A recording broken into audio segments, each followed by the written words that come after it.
Taip jau atsitinka.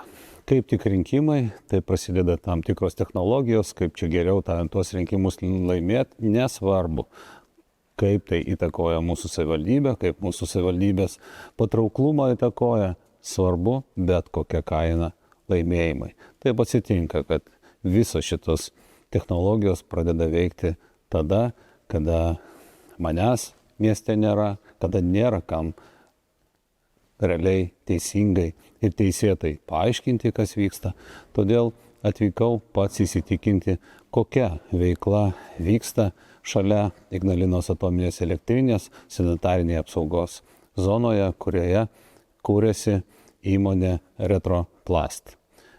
Įsitikinau pats, kad didžioji dalis tų naujienų, kurios buvo išsakytos, yra melagingos, neteisingos ir labai atvirai noriu pasakyti, man labai gaila. Man labai gaila, kada taip piešiama mūsų savivaldybė.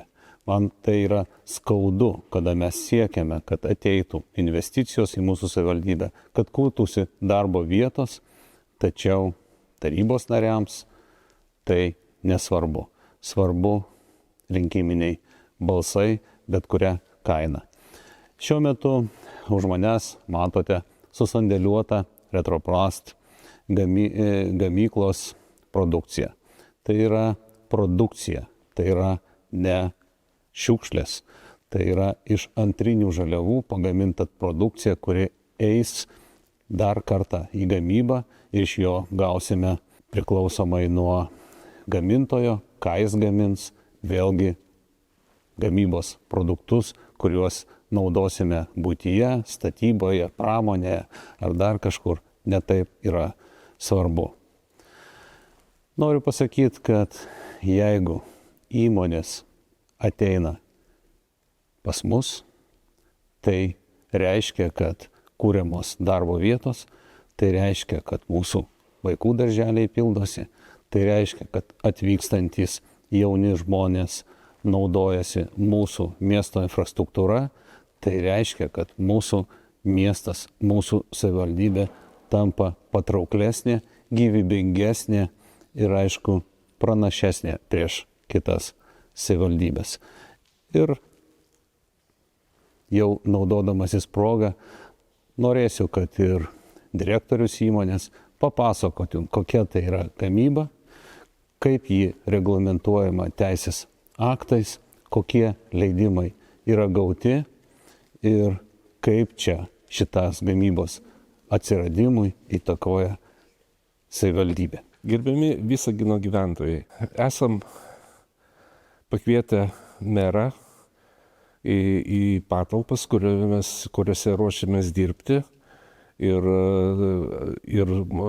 meras mato visus procesus, kurie vyks ir tai yra nepavojingi, neturintys cheminių elementų, jokių, neturintis nei degumo, nei sprogumo gamyba, kuri tikrai netrukdys miesto gyventojams, nes yra 10 km už miesto ir turim gerų planų investuoti ir labai gaila, kad susiklostė tokia situacija, kur naudojamasi tokiais nešvariais metodais, šmeižiant, naudojant tokius terminus, kad šiukšlės iš Norvegijos ar dar kažkaip tai, o visų pirma, mūsų noras yra tik tai dirbti ir taip pat dalyvauti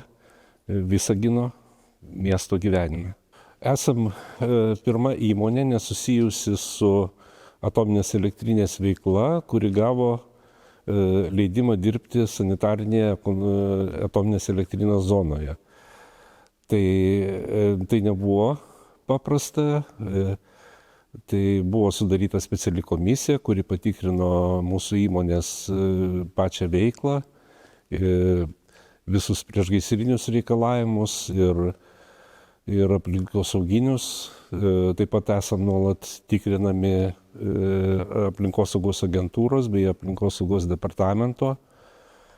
Ir kitų metų viduryje planuojame pradėti savo veiklą.